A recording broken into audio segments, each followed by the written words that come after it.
carry. First, we're living in the Anthropocene, the first era of Earth history in which human activity can and is fundamentally reshaping the Earth system. Second, we are or should be aware of changes in the Earth systems. We've had plenty of signs: wildfires, droughts, floods, tornadoes, and global warming among them. Three, if current trends continue, we and all of humanity will confront radical demographic, economic, social, political, and cultural changes that are likely to make civilization as we know it today unsustainable. That said, Nina, the floor is yours. Great. And I have all the answers. So it's going to be a wonderful next 20 minutes. Thank you. Thank you for inviting me. It's great to be here. It's great to be working with Avi again. And it's always good to hear Joelle, who's inspiring and practical. So she will give us ways to implement the changes that we need to make. My role is to bring you the Jewish sources that will demonstrate that, in fact, sustainability and the environment are not new issues to Judaism. Although when I started talking about this 20 years ago to Jewish communities, that was the question they would continually ask. Well, what does Judaism have to do with environmentalism? What does Judaism have to do with sustainability? But it is baked into our spiritual values DNA, and I will demonstrate that with classic texts, as rabbis are wont to do. So let me share my screen.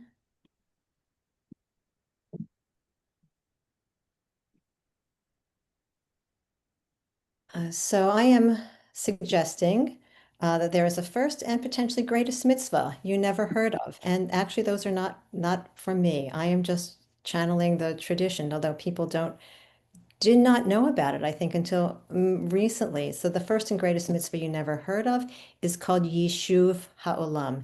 It is the mitzvah to preserve a healthy and habitable world. And this is where it comes from.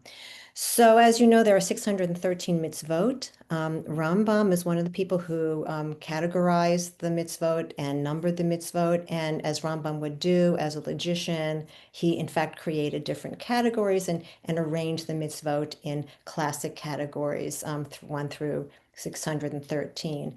And this mitzvah that I'm going to be talking to you about today is considered mitzvah number 212 in the Rambam logical categorization list. But a century later, there was an author and a scholar, a sage, who wrote the book Sefer HaChinuch. There's a discussion as to who exactly that author was. Sefer HaChinuch, the book of learning, and he took a different approach to arranging the mitzvot. He took an approach to introduce the mitzvot in their order of appearance in the Torah. So he starts with Genesis 1, and he says Genesis 1 has one positive commandment, and that commandment is a positive, that is, you shall do kind of commandment. And he says that commandment is be fruitful and multiply, peru or avu. He says, but don't misunderstand what that commandment means. Most rabbis interpreted that commandment to mean you shall have children. And so Hillel and Shammai argued over, well, how many children does that mean? What kind of children, male or female, should you have? And Sefer HaChinuch says that's a misunderstanding of what this commandment means. He says the foundation of this commandment is not simply to have children. In part, it is obviously to also have children, but that's not where it ends. It's not simply to have children, but to ensure that the world is inhabitable, that it can be full of life. As it says, and then he quotes Isaiah, I did not create the world to be empty. Tohu, the word that the Torah uses when it describes before creation, the vast emptiness, the entropy of the universe before creation. God says, according to Isaiah, I did not create the world to be empty or tohu, but rather formed it for a habitation. Lo tohu v'ra'ah lashevet yitzara. And Sefer HaChinuch continues, this is a great mitzvah on account of which all other mitzvot in the world exist.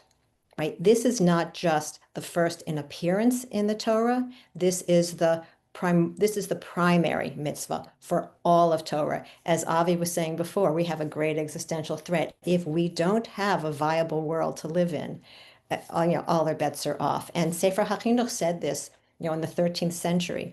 So he was telling us, I think, two things: that the world has instrumental value, right? God has created it, and God wants us to be in a habitable world, which is an instrumental reason for us to both obey God and to create, a habitable world. But it has intrinsic value. That is to say, even if God didn't create the world, or God didn't tell us that we had to live in a habitable world, I think what Sefer HaChinuch is telling us, that the world has intrinsic value anyway. So no matter what your faith system is, whether you believe in God or no God, the earth has intrinsic value. And we need to make sure that the world that we have been given and inherited, because none of us made it ourselves, needs to be preserved so it will be inhabitable. Rashi, the classic biblical and Talmud commentator, obviously has something to say about this. So he talks about the Isaiah verse, that God did not create the world to be chaos. Rashi says, God did not create the world to be chaos means that it should be habitable. So what is the takeaway from that? So what do we learn from that? This is not just a description, Rashi is saying, but it is a prescription. So when God says through Isaiah that God did not create the world to be chaos, but rather to be habitable, it means that we should continually occupy ourselves with the establishment of a habitable world, right? That is our task. Again, that is our primary task. Everything else depends on our being able to preserve and create from day to day a habitable world. And just to bring you one or two other texts that reinforce that, so you don't think that I'm cherry picking and making this up. Rabbi Mordechai ben Avraham Yofi, the Lavush from the 16th century, says, there is no greater act of righteousness than this: to repair and maintain the habitability of the world. Now, we all know about tikkun olam, and that's usually seen as a phrase for social action in the moral arena, relationships between people, between nations. But there's also a way that it means creating a valued, preserved, verdant, habitable world, the physical world as well, not just the moral world, but the physical world as well. And here the Lavush blends those two words, tikkun v'yishuv ha'olam. So there's no greater act of righteousness than this, to repair and maintain the habitability of the world. And that is what I think has been lost over the 2,000 years of our diaspora. Jews have always known that we had a spiritual connection to the land of Israel. But because we lived for 2,000 years in the diaspora, we forgot that, in fact, our biblical roots actually connect us to the land itself, not just the spirituality of the land of Israel, but to the physicality of all land, right? We have rules about agriculture. We have rules about how we are to tend to the physical land, and how that physical land is a tool for us to make sure that the earth and each other are living in a sustainable way, and how we care for each other. So those are the positive statements about how we should preserve a habitable world. And then fast forward to the 19th century, and Samson Raphael Hirsch, who was a premier Orthodox rabbi in Germany in the 19th century, very concerned about what were then the modern developments in the world, in particular technology that seemed to be overtaking society, and in fact already leaving its negative marks on the environment around him. And he says, do not destroy anything is the first and most general call of God.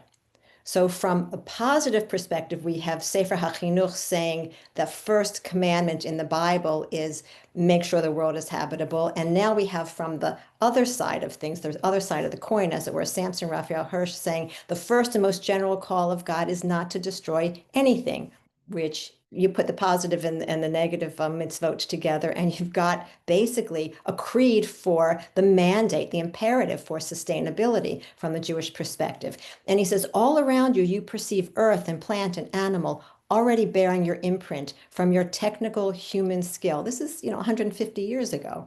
They have been transformed by your human hand for your human purposes. If you should regard the beings beneath you as objects without rights, not perceiving God who created them, then God's call proclaims to you, do not destroy anything. Only for wise use has God laid the world at our feet when he said to man, subdue the world and have dominion over it. Right? So Samson Raphael Hirsch says, I can see already the harm that is being done to the environment because of human behavior. And if you mistakenly believe that the earth is here only for your human desires, if you believe that you are the only one who has intrinsic value of all the species and all the creations on this earth, you are mistaken.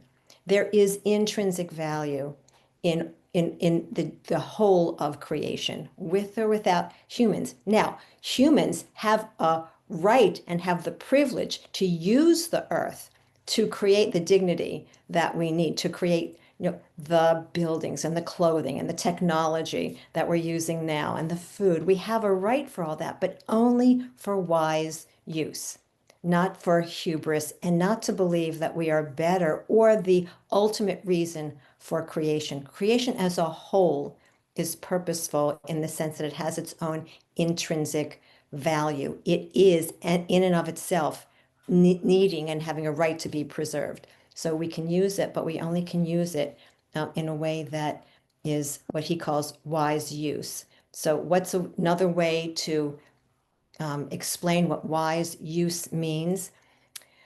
So in the late 20th century, there was a Jewish philosopher, Hans Jonas, who has a fascinating biography. And if you haven't heard of him, I would encourage you at least to go on the web and find out who he was. He wrote several books in New York towards the end of his life. And he wrote one book called The Imperative of Responsibility, in which he talks about the dangers of technology and how he lived through World War II, obviously, and he saw the horrors that technology could bring both to humankind, but also to the physical world. And he talks about how we need to be intentionally responsive to making sure that we preserve the world around us. And he has this one line that I think is just a wonderful translation of Yishuv Ha'olam. He says, we need to act so that the effects of our actions are compatible with the permanence of life. I do want to be honest and tell you what that ... took out. The ... took out the phrase human life. So he was writing this in like the 1970s or so, and so he was focusing on the fact that we needed to preserve the permanence of human life, although he knew that the permanence of human life depended on the survivability and the sustainability of the rest of life. So I think if he were alive to this day, I think he would approve of my editing his line and taking out human and just the permanence of life, because there's no permanence of human life if there is no permanence of all life around us. So the modern formulation of Yishuv Ha'olam is act so that the effects of our actions are compatible with the permanence of life. I want to stop sharing there and just say that's just a tip of the iceberg that I hope demonstrates to you that, in fact, the imperative of sustainability is not a secular import from the rest of society. It is embedded in who we are, in the DNA of the Jewish people. I'll say one more thing about sort of another talk that would take much longer. But if you think about the Jews in the biblical period, nature was the way that God and Jews communicated to each other. Right? We didn't have synagogues. We didn't have the temple. We didn't have we didn't have our prayers. We didn't have Torah study. The way that the Jews and God communicated was through rain, health of the soil, health of our flocks. That was from God to the people. And how did the people communicate with God? Through the sacrifices, right? Through the animals that they brought to the temple, through the grains they brought to the temple, through the fruits they brought to the temple. God and the Jewish people communicated through nature. That's how the biblical relationship was constructed. And we have been building on that ever since. So the fundamental command of Yishuv HaOlam to preserve the habitability of the world is baseline, fundamental Jewish, and according to Sefer HaChinuch, the very first foundational mitzvah that we all have to abide by and preserve. And I hope that that's an awakening to you. And then we are trying to figure out how we can build that into some future exhibits at your museum so that people understand that there's a new way forward for us if we want to understand what Judaism means and how we build Judaism. All right, send it back to you, Avi.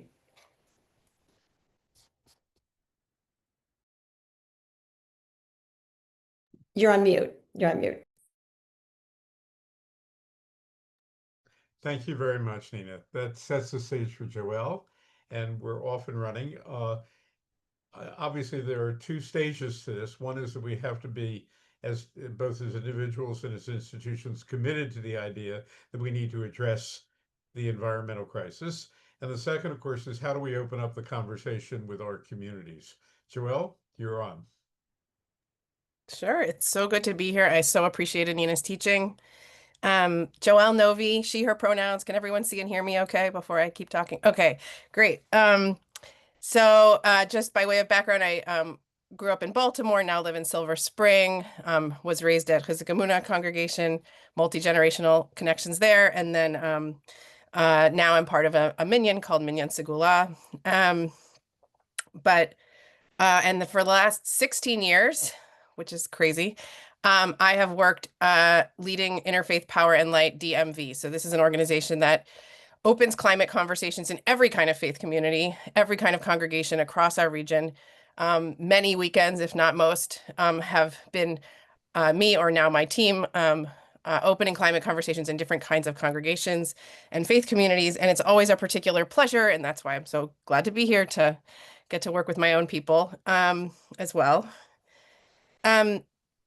And I think the first thing I wanted to say is that I have found that a Jewish institution, museums included, are one of the most powerful places in the world to open this conversation, because it's really a conversation about, as Nina, showed us, is about how we fit in the world and how our actions impact each other and how our actions, how our actions could be made more righteous and all of those questions are questions we ask in our Jewish communities, right? So this is the right place to have these conversations. If I had 4 times as much time, I would walk you through, I would have you actually experience how I open a climate conversation in a congregation, and then we would pull back the curtain and talk about what I did and how I did it. I think under the circumstances, I'm going to kind of do both at once. I'm going to just, describe the kind of way we open climate conversations, but also be naming as I go some of the things I've found help open hearts to these conversations. So in a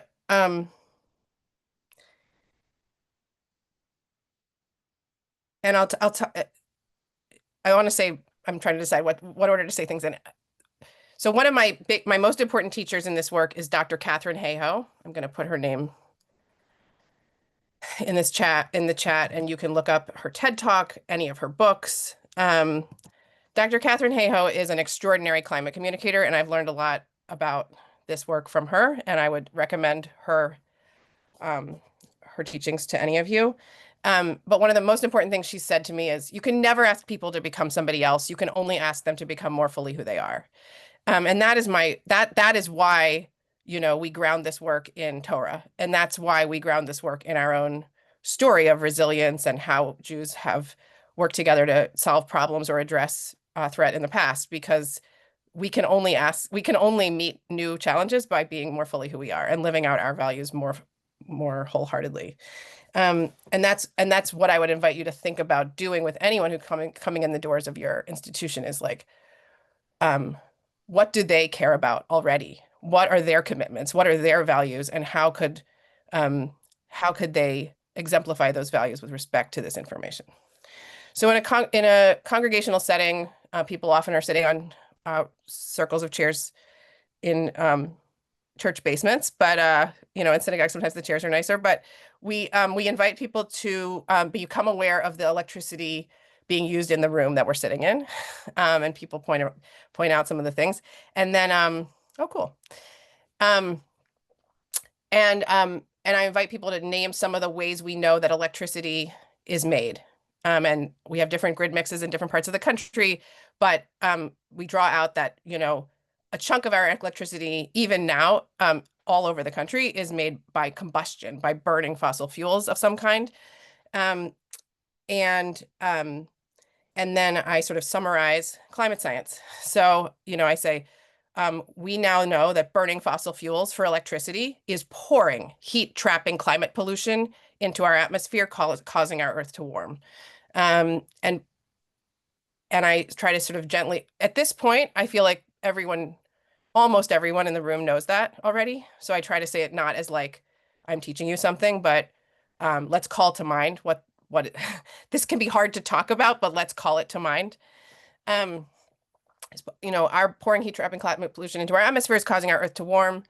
Our atmosphere used to be like a nice a light sweatshirt, and sometimes there's somebody sitting there who has a nice like hoodie on, and I say like, so-and-so is wearing, Plony is wearing like a hoodie, which is keeping him a little bit warmer than he would be otherwise. And that's kind of how our Earth's atmosphere used to work and has always worked, that we had just enough of a heat trapping layer of atmosphere to make it a nice place for life. And our pouring this heat trapping climate pollution into our atmosphere is trapping the Earth's heat. And what's going to happen? It's like putting Plony in a ski jacket. He's going to get too hot.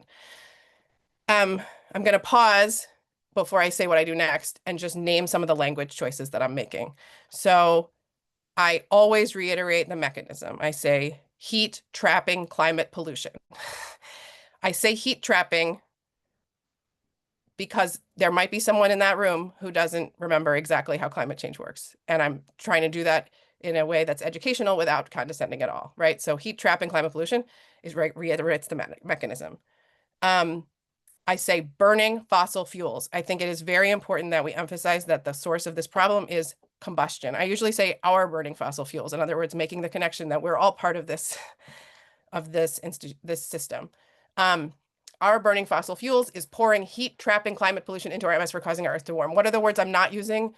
I'm not using the word emissions, which I feel like is a kind of like the emotional valence of emissions is that it's kind of like part of, like, I don't know what that word means. Same with gases, like they also feel like they don't feel potent words.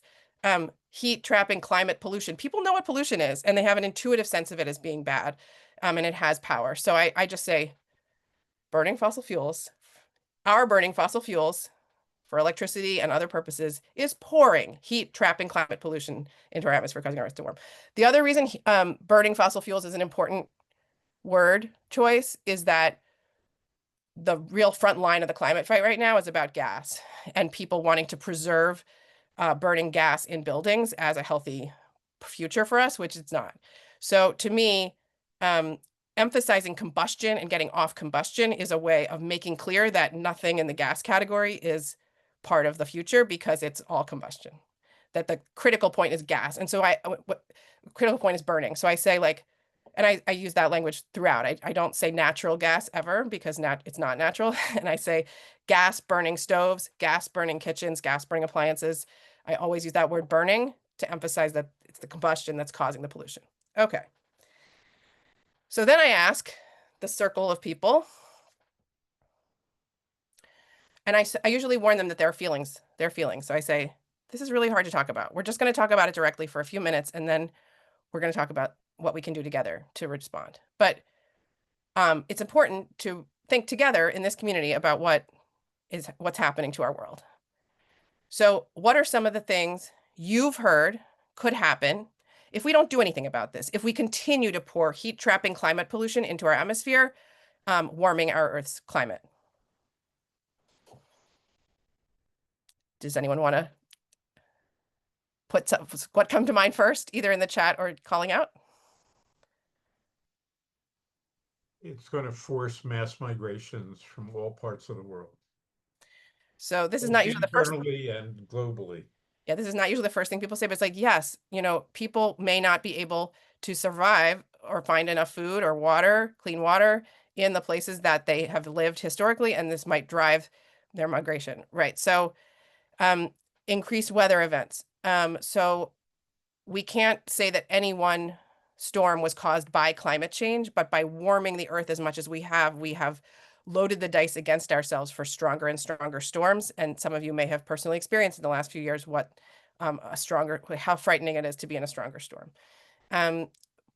Flooding, right? So the land-based ice at the poles would melt, raising sea level. It's one thing to think about. And then I'm usually talking to people who are on the East Coast, right? So I say, we live on a coast. Most Jews live on a coast, right? We live on a coast, and we need to think about what rising sea levels mean for us, but also many of the world's poorest people around the world live very close to sea level in places like Bangladesh. Let's think about what sea level rise means for so many people around the world. Nina Beth talks about starvation. So, right, we talk about, usually I can talk about some people in the room are gardeners, and they know that the back of the seed packets has those maps about where you plant different things. So I say, the maps have shifted north in the last, even our lifetimes, where it is the right place to grow different things has changed. And that, that has implications for our very industrialized food system, but it also has implications for subsistence farmers around the world, right? Imagine being a farmer in Uganda or Malawi, and you're planting the seeds at the time your grandmother taught you was the right time, and it doesn't work anymore, right? So melting glaciers, there's a lot of folks who depend on glacier melt for fresh water. And some people have had personal experiences of visiting Glacier National Park. Somebody told a story in a sukkah to me just this year about visiting the Glacier National Park and picking out pulling out her pictures when someone visited more recently, and like seeing that they're in the same place. The photos were so different because the glaciers have melted. Right. So that people talk about the impact on animals and species. And it's kind of hard to take into your heart. Something like a third, right, or half of all species of plants and animals might not be able to adapt rapidly enough in a rapidly warming climate. Bill McKibben, well-known climate activist. I believe he's married to a Jew, maybe, but he's a United Methodist Sunday school teacher. So he says we are running Genesis in reverse in this generation. We are witnessing this massive uncreation of species in our time. Gardeners, but not gardeners. I love it.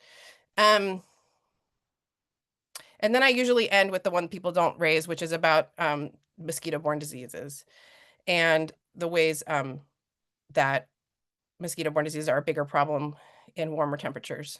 And I also try to use that as a chance to talk about the injustice of the way climate change is playing out around the world. That if you think about the parts of the world where malaria or dengue fever are the biggest problems, they are precisely the parts of the world that did the least to burn those fossil fuels, that benefited the least from the industrialization that caused that pollution, and yet are among the first folks to be experiencing and suffering from the consequences.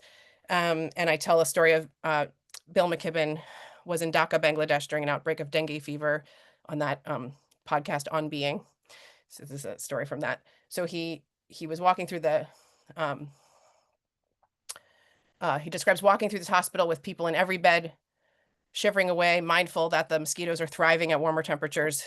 He said, the epidemiology isn't perfect, but the moral math works for me. If we in this country produce 25% of the world's carbon pollution, climate pollution. If there are 100 beds in that hospital, 25 of them are on us. So really making this connection between between those of us in the parts of the world that are burning fossil fuels, continuing to put in this climate pollution historically and now, and the suffering of those who are experiencing the consequences of climate change right now. Okay, let's take a deep breath. I'm serious. Really take a deep breath. Okay.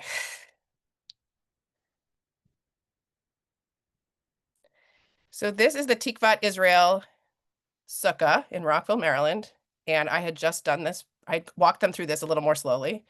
And then I said, okay, let's take a deep breath. I want you to turn to a chavruta, to a partner. And I want you to share how you're feeling right now. Like what's on your heart right now. And what was one thing that came up in the conversation we just had that's really like striking to you or struck? I have done this hundreds of times. I cannot tell you how the feeling in the room changes when people turn to their buddy and start to open their heart about what this means to them. And I usually model, this is from Catherine Hayhoe, I model a question that says, why does climate change matter to you? That's the question that I think we don't ask each other enough. And it's very personal, right? It's not about science. It's not about what the Torah says you should care about. It's like, what do you care about? Why does climate change matter to you? And I've seen over and over again that the it's like a yeshiva in this, like, it's like the most sacred thing I get to do is watch the way it feels in the room when these conversations are happening between people in their own communities. And they're really opening their hearts about what this means for them. And once we've had this conversation, it's possible to talk totally differently about taking action. So let me just peel back the curtain on a couple things about how I do that. One is like the primacy of feelings and not getting too far down the road without, like, even today, Avi said, we're in the Anthropocene, it's a crisis, like all those feelings, like I started to have feelings in the first 5 minutes of this talk today that didn't have any expression, right? And like some of you listening might have had those feelings and they weren't named, right? Like Avi, I'm sure you have feelings about this. That's why you're passionate and invited us here. But like the way that started, like didn't give us any place to hold those feelings together. And that to me is why people start to like pull the, like, like feel resistance, push this away. I don't want to talk about it because there's no acknowledgement that this is really, really upsetting to people. I was so struck by Nina's teaching that nature is how God and Jews used to communicate. Like I'd never heard that before. That's beautiful. I'm going to totally say that all the time now. But that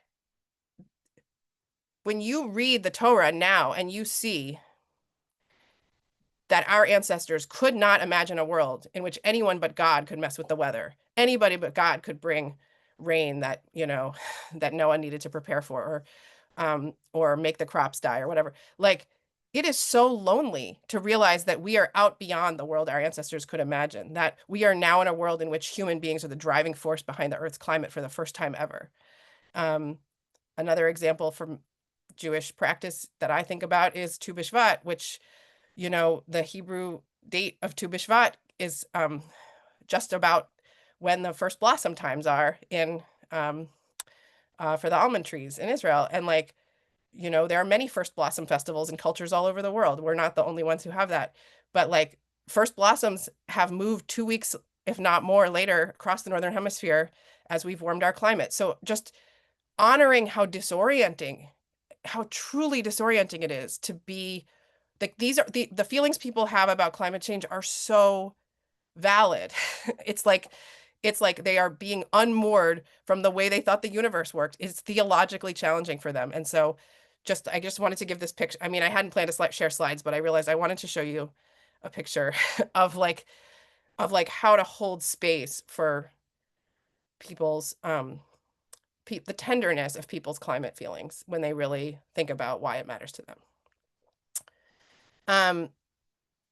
The other thing that is I do structurally that I want to say explicitly is I don't say all the bad things that will happen because of climate change from the front of the room.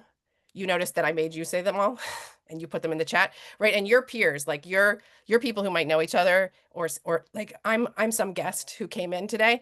So like that effect, like it it minimizes or diminishes the ability to like push it away by just being like, oh, that lady is saying crazy stuff that I don't want to listen to right now, right? If people are from around the room who are members of your shul, who you know and respect, are saying, well, I'm worried about starvation, and I'm worried about, mass migration and harm, and I'm worried about species extinction, like that sense of like, oh, we're a community that cares about this. It's socially norming for people. If there's one guy who watches Fox News and isn't sure, he's going to hear everyone else from shul being like concerned and worried about this, and he's going to be hesitant to like it's going to be persuasive, more persuasive than telling him what he should think, or me saying something, or even telling him that the Torah says he should care. Just that social norming that like his community is concerned about this will be very powerful. Let me see what I missed in the chat.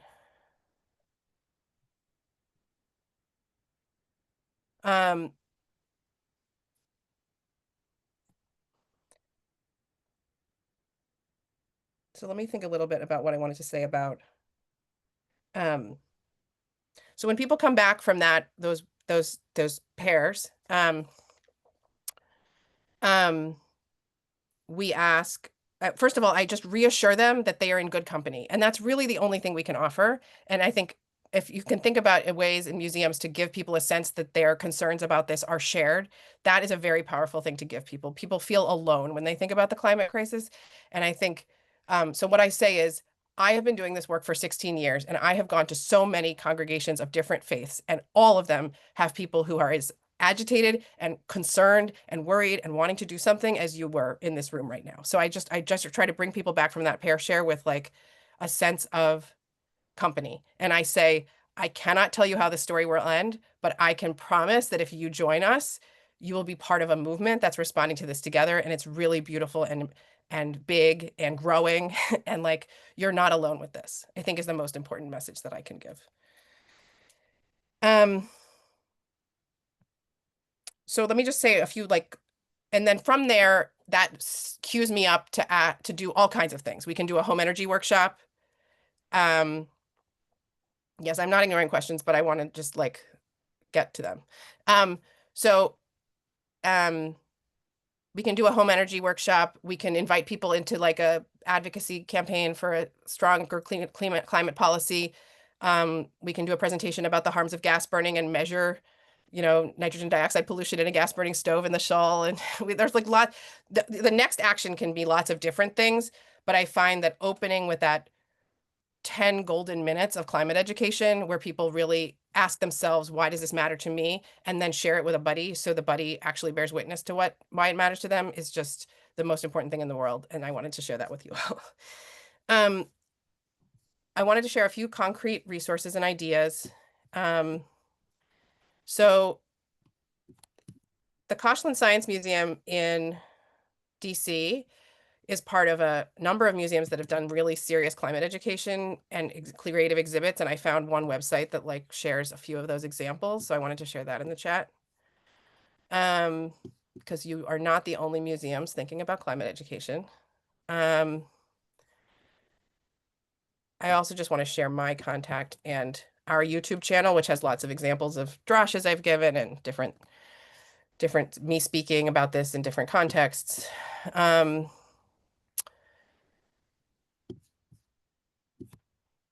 Some different ideas about like how to find how to help. Oh, and then I wanted to include, I think it sounds like you'll have speakers from some of these other organizations, but just like there's a tremendous growth and dynamism in Jewish grassroots. Well, there's like a lot of things happening. There's the Jewish theologians are like reimagining Jewish theology to be less human-centric, and like people like Nina's work and Nina's teaching, that's like the thought leadership of this movement. That's really important and exciting. And there's lots and lots of good Jewish educational resources for all levels, all topics like around environment. So please don't hesitate to ask and look for those. They exist. There's a lot of good Torah going on. I'll also say there's a lot of good development of grassroots resources, organizations that you could partner with almost anywhere in the country to bring this home and give people action to take. I'll mention a few of my favorites. So I direct the Interfaith Power and Light affiliate that serves DC, Maryland, and Northern Virginia. There are about 3 dozen IPL affiliates around the country in different places. They have different levels of engagement with the Jewish community and different levels of strength as organizations, but I'd be happy to make introductions if there's a good potential partner there. I'm on the advisory board of DC.MD.NoVA, a national Jewish climate action organization. They are fantastic. They support something called DC.MD.NoVA Circles, which are local grassroots hubs with different, and then in some states right now, they're doing actual like state level campaigns that are exciting. So they are a wonderful partner, potential partner. And then I'm told that Adama is speaking later, and you'll hear more about them as well. That's the other very large resource. There's other wonderful Jewish environmental initiatives. There's a group called Grow Torah. There's an interfaith group called Green Faith, which in the New York and New Jersey area is a very valuable resource. So happy to make more, but do look for those local partners. I just had a few other specific ideas, and then I'll wrap up my part. In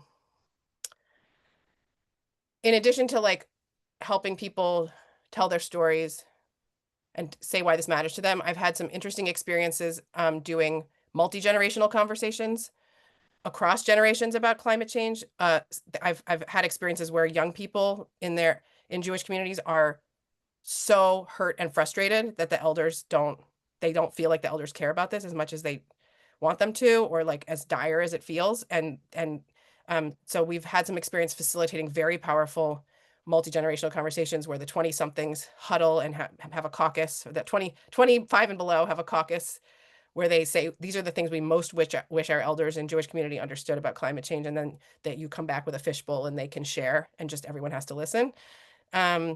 A way to support the multi-generationalness is to say, so you may have heard of the organization 350.org. 350 parts per million is kind of the maximum level of carbon dioxide in the atmosphere that's really livable for us. We're well over 400 now. So one powerful way to have the multi-generational conversation is to have people introduce themselves by the parts per million in the atmosphere the year they were born. And so you really situate people in the emergence of the climate crisis. That's just wanted to share that as something that's been powerful. My only last thought that I wanted to share is just to think about the possibility of greening the facilities as a way to open this conversation. So there's especially because we have solar tax credit. This is kind of what I do every day, but the solar federal tax credits are ending in the middle of next year, and it's not too late to get the benefit of them and to put up solar panels, for example, on your buildings. And I do a lot of coaching in my work, and we could certainly refer you to resources for exploring those things. But I think there might be exciting ways, like if some of your facilities or museums wanted to electrify your building or test the gas burning stove in the kitchen, and then shift away to electrification or energy audits. Anytime you're doing something in the building, that can be a communal teaching opportunity for people to also learn resources for doing similar changes at home. And so just wanted to raise that as a possible way to be a beacon in the community and do that education through while also greening the facility and showing people greener ways of living. I think I'll stop talking now.